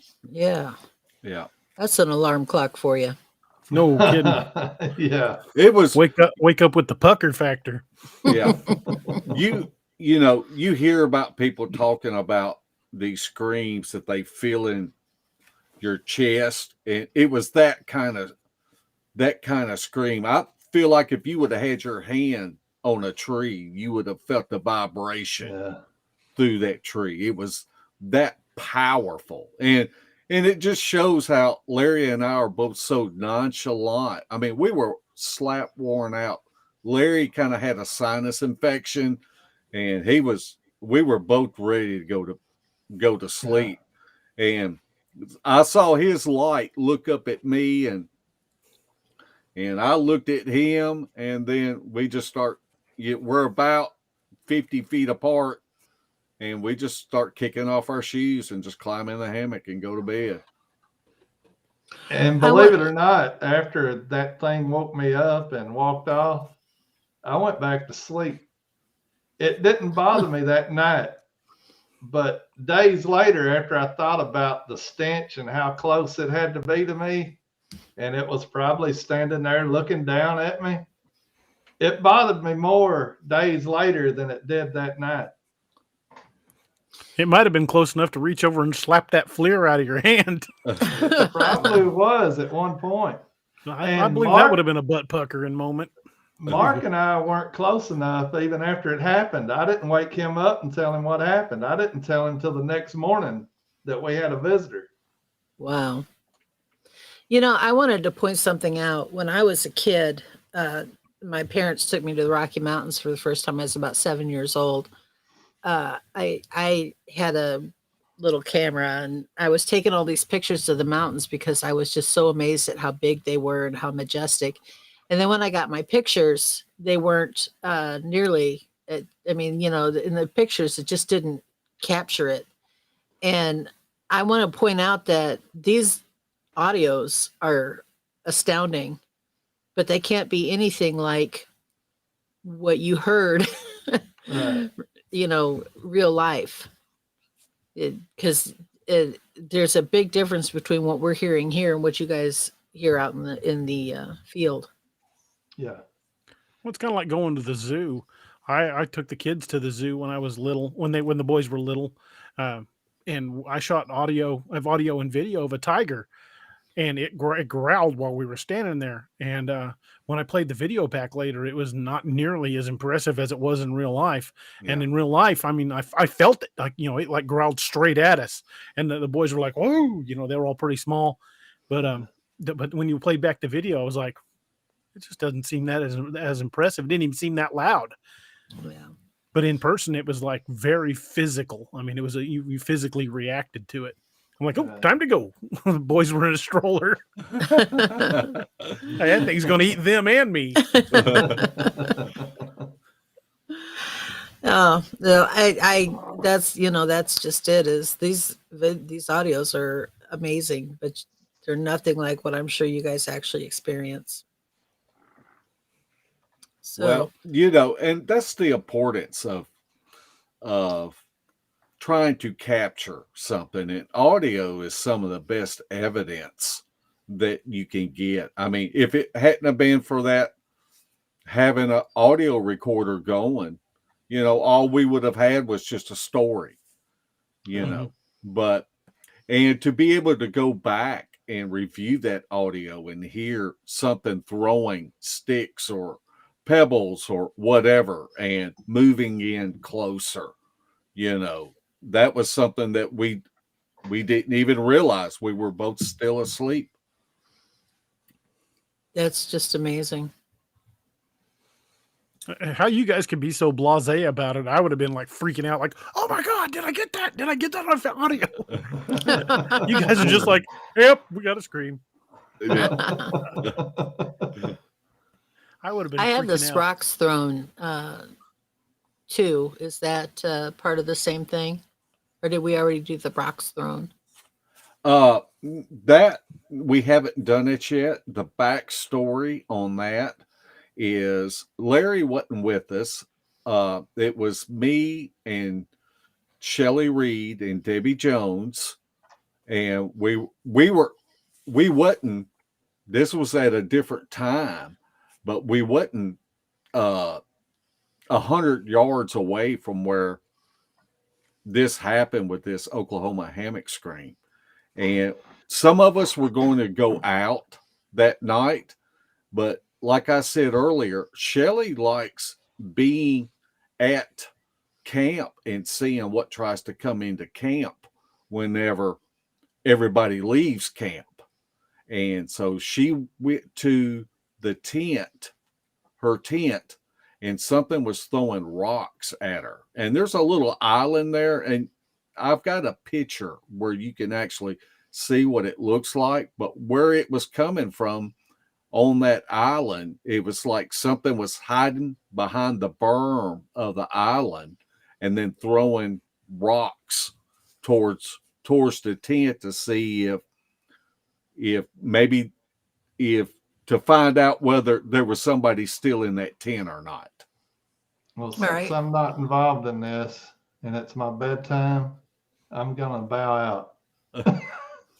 Well, we thank you for joining us, sir. All right, thanks for having me on, and y'all have a good night.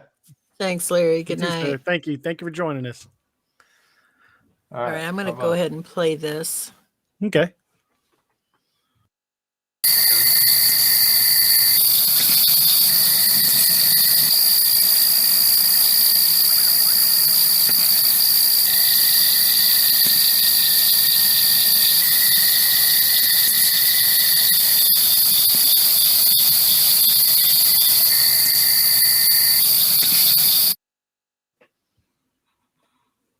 I could hear that. Yeah. Just imagine you're by yourself in a tent and you know where those rocks are coming from, that there's not no humans over there. You know, it's just that little island. And something's on that island throwing rocks, you know, at you. And those walls are very thin on them tents. Oh yeah. I'd have lost a tent that last night because I wouldn't have taken the time to take it down. It would have just been the last night I ever saw that tent. Yeah, tents are replaceable. Yeah. Well, Shelly's brave. She's a trooper. She's brave. And I'm going to tell you, I've been in the field with men and women, and I'm going to tell you, women are some of the bravest people I've seen. I've seen grown men knees buckle at when activity starts ramping up, you know, and they're ready to run for the trucks. But we're fortunate to have some of these ladies that are just, they're steadfast, and, you know, and you don't want to run. Prey runs, and you don't want to be prey, you know. If anything, you circle the wagons, you come in closer like those deer, you know, that we played that video earlier. Shelly did a really good call that night at LBL, didn't she? The last time you guys were there? Shelly is an awesome caller. She really is. She's a great caller. She don't care to call. She just, but she is a very good caller. Yeah. I'd love to go out with you guys sometime. That would be fantastic. You know, we got this thing coming up in the spring, and, you know, most people call them meet and greets, but me and Larry, we're both fat and we like to eat. So we call them meet and eats. And so you had me at food. So anybody's welcome to come. And we're working on getting the location right now and reserving it. And it's at the same place that you came to, Naomi. Yeah. Is it the same exact campground? Same exact one. It's a private campground. Okay, I'm going to point that out to my husband that we have to bring my vehicle because I'm not parking outside and walking in again. Yeah. Depending on what we have by then, I'm going to have to park mine out there and ride with you. Well, he probably, if it was anything bigger than I think he drives a Honda Civic. I can't ever remember. If it's not a truck or an SUV, I can never remember. But, and I drive an SUV. And when we got ready to go that day, I noticed that he was packing the car. And I should have said something at that moment. I should have said, I don't think you want to take the car to the LBL, but I didn't.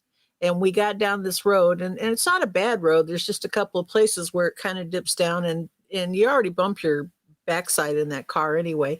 And we got all the way down to the campground, and there's this little kind of a bridge thing, and the dip just went a little bit farther than his tires. And so we were like, nah, we're not going to try this. We've already had too many.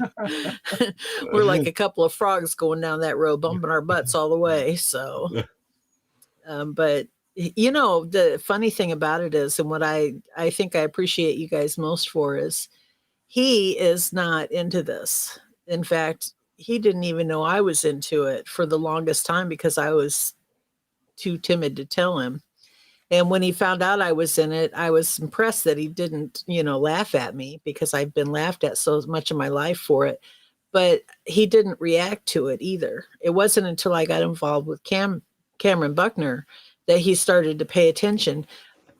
But the night that we were there with you guys, we went home the next day and he was talking already about the next time. Yeah. And I loved that. And I thought, I don't know what fire you set in him, but he's all about this now. And that really fascinated me. That made me happy. So I appreciate that from you guys. Well, you know, I think so many people take this so serious, and you know that this community is just cutthroat. Don't let nobody find a nice piece of evidence and they're going to come out of the woodwork to crucify you. Absolutely. But you know, I think about Bigfoot, and I'm blessed. I'm very grateful, because I wouldn't have met none of y'all.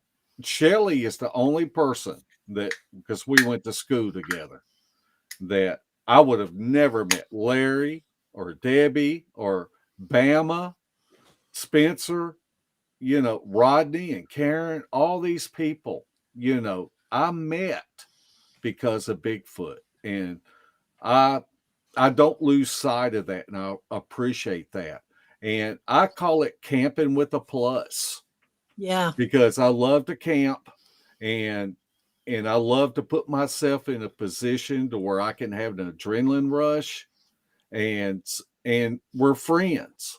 You know, I kept saying going up there, I had a podcast the night before I had to do, and me and Shelly came up the next day, and I kept just saying over and over, I get to go camping with my friends. And that's the way I look at it. I'm so appreciative of my inner circle of friends that I have because of Bigfoot. That's exactly how I feel about it. Yeah, it's how I know DA and how I met you guys. It's a great group of people. And I am ever grateful for the people I have met through this. It's been amazing. I've made some amazing friends on this journey, and I look forward to meeting more.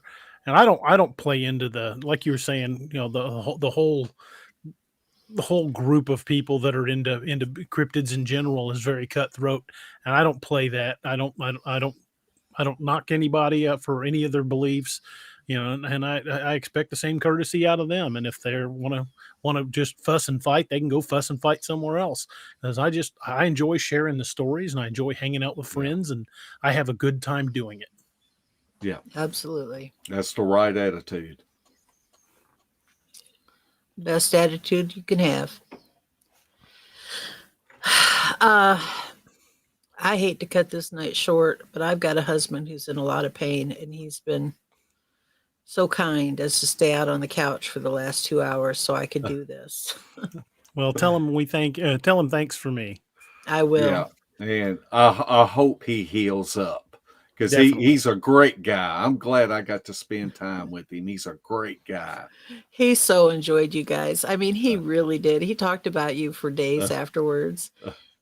I think that his mentally, he had envisioned that everybody who is in this community is about half crazy. And I always said, well, yeah, but it's the good kind of crazy. And he got to find out that there are some really good people in this. And he enjoyed talking to you guys so much. He really, if it hadn't been for the car, if we'd had the vehicle, he would have probably, you'd had to drag him away from that campfire. Yeah. So, but he kept thinking, I got to drive that car back out in the dark. I don't know if I can do that. It's not a big truck like he's used to having. Oh, well, the other cool thing is he's decided, well, he hasn't decided, but I need a new vehicle. And it takes me about a year or two to shop around to find what I want.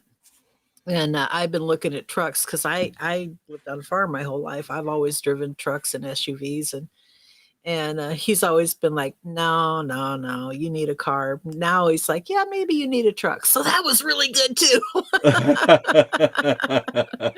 He hasn't said too much about me looking at truck shopping now. He, on the other hand, he's like, I drive a big truck all the time. I want something that I can get around in. Well, that's all fine and good for you, but I don't think I can get around in a car. Yeah. So, but anyway, it has been wonderful. Thank you so much for coming on the show tonight. Yeah, we appreciate you guys coming on. It's been a good night. It's been my pleasure, and anything that I consider y'all family, and so anything that we can do, don't hesitate to ask, and anybody listening that's interested in coming to our meet and eat, we'll be getting the details together, and don't forget about the Beast TV podcast and Beast of the Woods podcast. That comes on Monday nights at 8 p.m. Central Time if Larry feels like doing a show. She'll definitely be on tomorrow night because you're going to have Carrie and the guy in the pink shirt. Bradley. Yeah. Bradley. Yeah, I should know that. My husband's name's Brad. So don't forget to tune in tomorrow night, folks, to Sawdust Beast. Absolutely. And I told Shelly already that if you guys need somebody to help out, even if you just need a grunt next spring, let me know and I'll do what I can. Well, we need somebody to wear the bacon vest and let us tie her to the tree. And cover me in barbecue sauce, right? Yeah. Sweet Baby Ray's. That's all I ask. It's got to be Sweet Baby Ray's. I can do that. No, it definitely got to be Sweet Baby Ray's. That's some good barbecue sauce. It is. So anyway, if you guys want to hang out, I'm not going to ask you to leave, but I am going to click out of here because I'm sure that my Brad is really wanting to lay down. Yeah. Well, again, thank him for us, and I will tell him we hope he has a speedy recovery. Yeah. All right. Well, you guys have a great night. Okay. Good night. Well, sir, I guess with the absence of her, we'll go ahead and start wrapping up too. I want to thank you for being here, and I had a great time, and I really enjoyed your videos and enjoyed listening to you guys talk. And I'm going to be checking out a lot more of you guys' shows because I want to go back and listen to some of those ones like we had Kane Michael on. And, there's a lot of those I really want to go back and listen to. And I appreciate you guys so much, and I really look forward to hanging out with you guys at the meet and eat. Emphasis on the eat. Well, I want to thank you personally for inviting us to come on, DA. It's been a blast. I can't believe that these 2 hours have gone by this quick. They have flown by. But I've had a blast. I have too. Thank you, sir. Appreciate it so much. And everybody, I appreciate you guys in the audience joining us tonight. As always, it's a pleasure to have you guys. Naomi and I say it many times, we don't have fans, we have friends. And we appreciate each and every one of you taking a little time out of your night to spend with us. And if you would, hit that like and subscribe button, share the shows with your friends. It does help us out. And help to get the word out on the show and invite more people that are like-minded and want to talk about the subjects of cryptids and books and horror and all things in between. And we appreciate everybody's time with us tonight. We appreciate everything y'all do. And I want to thank every one of you for being here. And I appreciate it so much. And we will see you guys on Saturday. Sir, thank you very much. Thank you for being here. Night, footers. Thank you for joining us tonight on DAX Machina. If you ever have an encounter of your own that you wish to discuss, contact us at daroberts@daroberts.net. You can remain completely anonymous if you wish. Pull your covers up tight and keep a nightlight burning bright. Oh, and did you forget to lock your doors?